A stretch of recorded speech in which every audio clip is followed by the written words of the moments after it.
Okay, folks, we're going to get started with the analysis of part six. Sorry it took so long.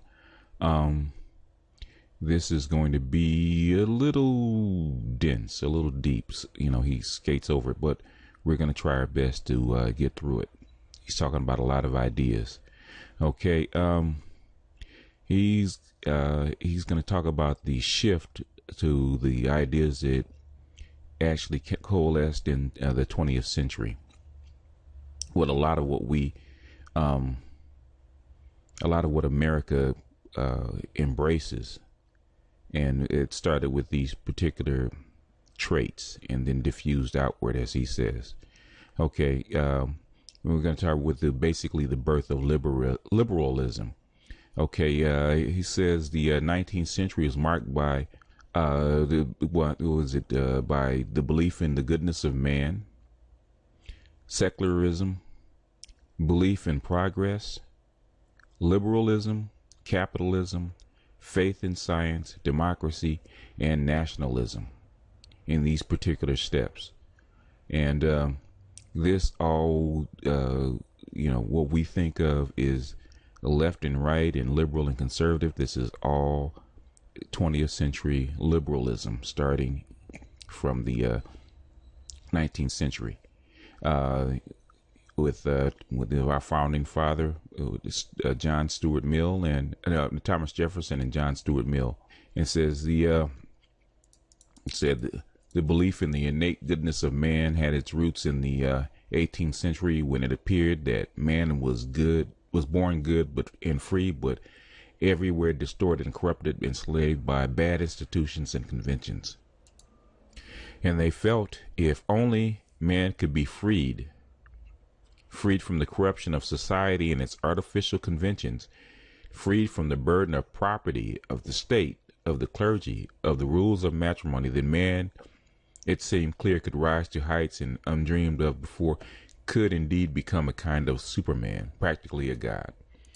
So like he says, it was a spirit that prompted the outbursts of self-reliance and optimism so characteristic of the whole period from 1770 to 1914, including the robber barons, including monopoly capitalism, that kind of stuff.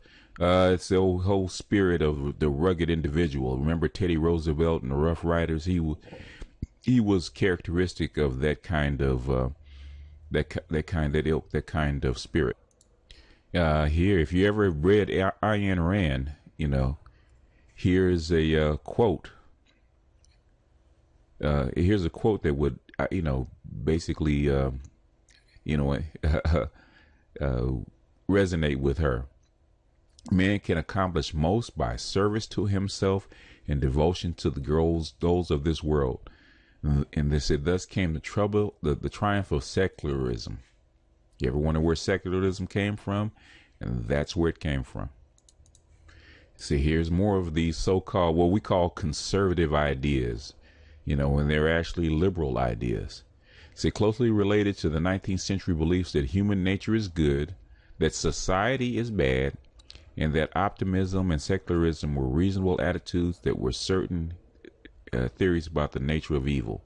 Just as the negative idea of the nature of evil flowed from a human belief that human nature was good, so the idea of liberalism flowed from the belief that society was bad. For if society was bad, the state, which was the organizing, coercive power of society, was doubly bad. And if man was good, he should be freed from, above all, the coercive power of the state. Who does that sound like? That sounds like conservatives, right?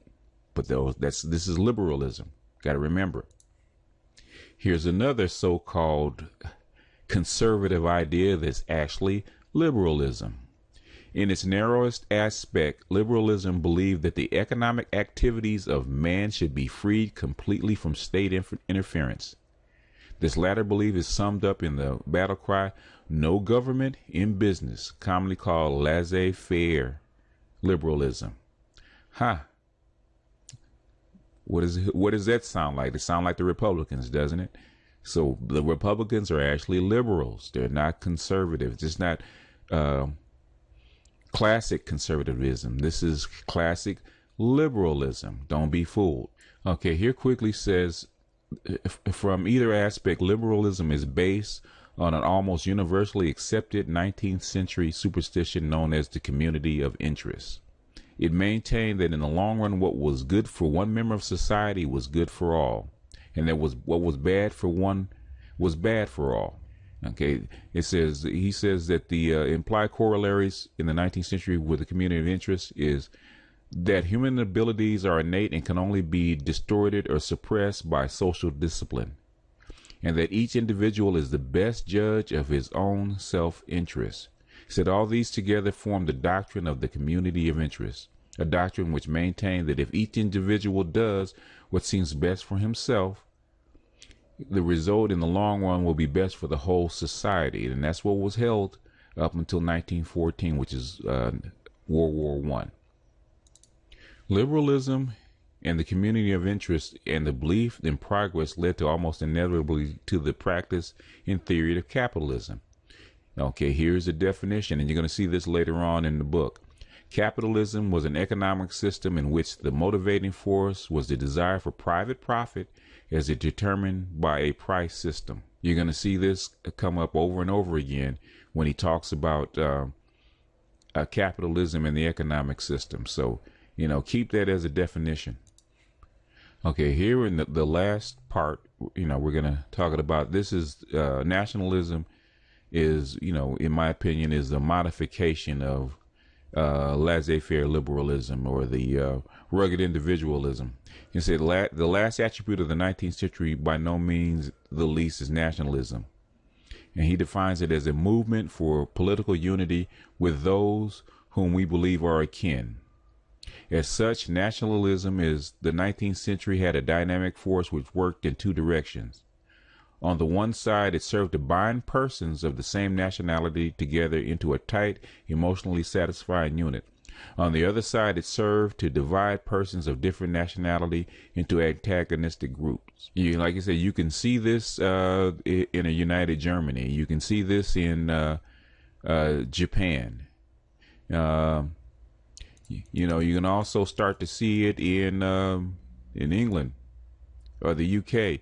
In the 19th century, as we started to break up into distinctive political units.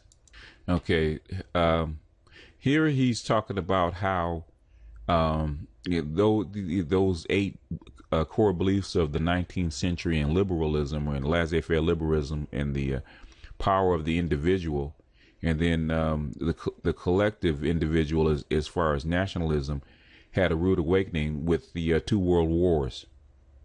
And said of these shattering experiences, the chief trauma of the First World War and the long drawn out agony of the Depression and unprecedented violence of the Second World War, of these, the First World War was undoubtedly the most important.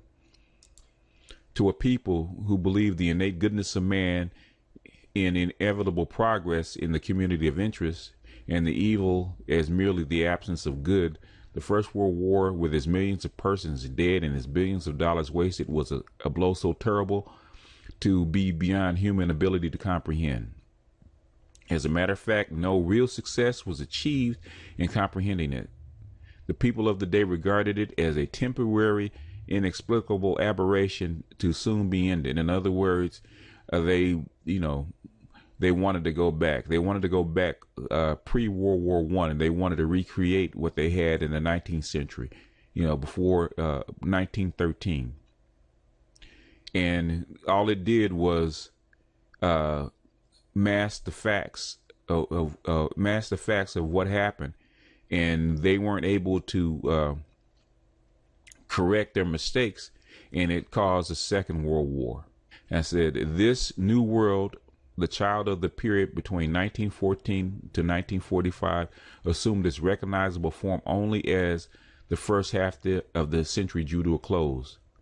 In contrast with the 19th century belief that human nature is innately good and society is corrupting, the 20th century came to believe that human nature is, if not innately bad, at least capable of being very evil.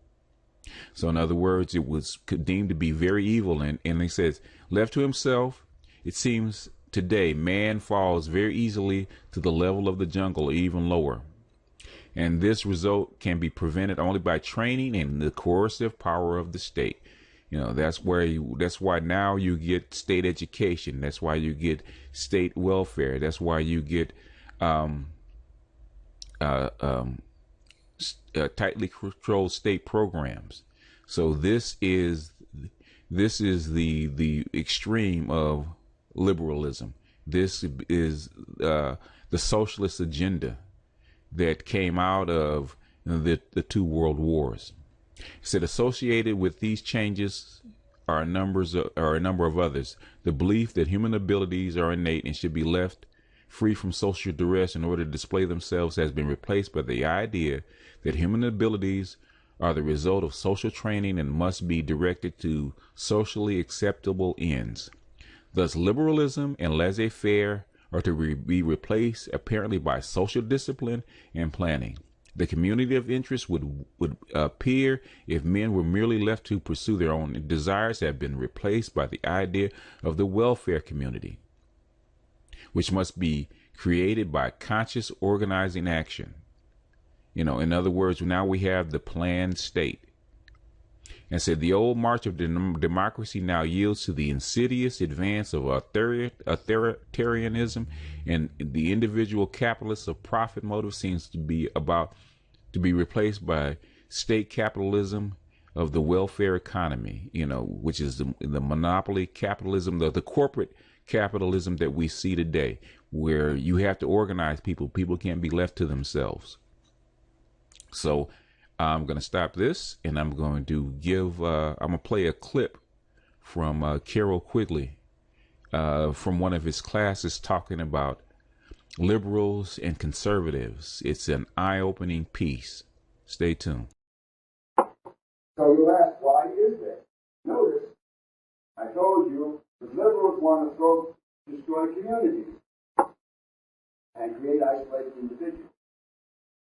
Like that judge in Boston who took justice over of Boston High School. He, the judge, going to run his house. The conservatives want to reduce government expenditures. Remember the system I put up here. Government, corporations, the field of action, communities, individuals. And they all act in the field of action, which is public decision-making. Corporations and the corporation people want to destroy government. You see Jerry Ford constantly saying we must reduce the role of government. The Secretary of the Treasury is committed to reducing the role of government to nothing if possible, because he's a devoted disciple of Ayn Rand. Devoted, and of course, personal friend.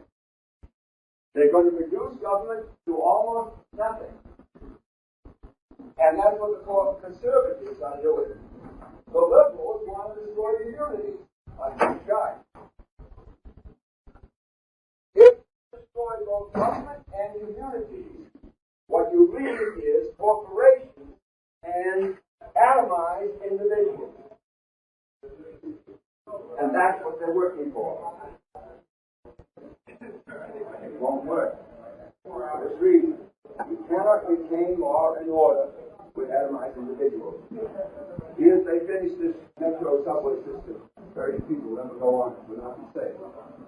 You can only control human behavior by internalized controls, not by externalized controls. And you can only get internalized controls in communities. So what we have is the conservatives and the liberals are both working for the same goal, to reduce our society's atomized individuals.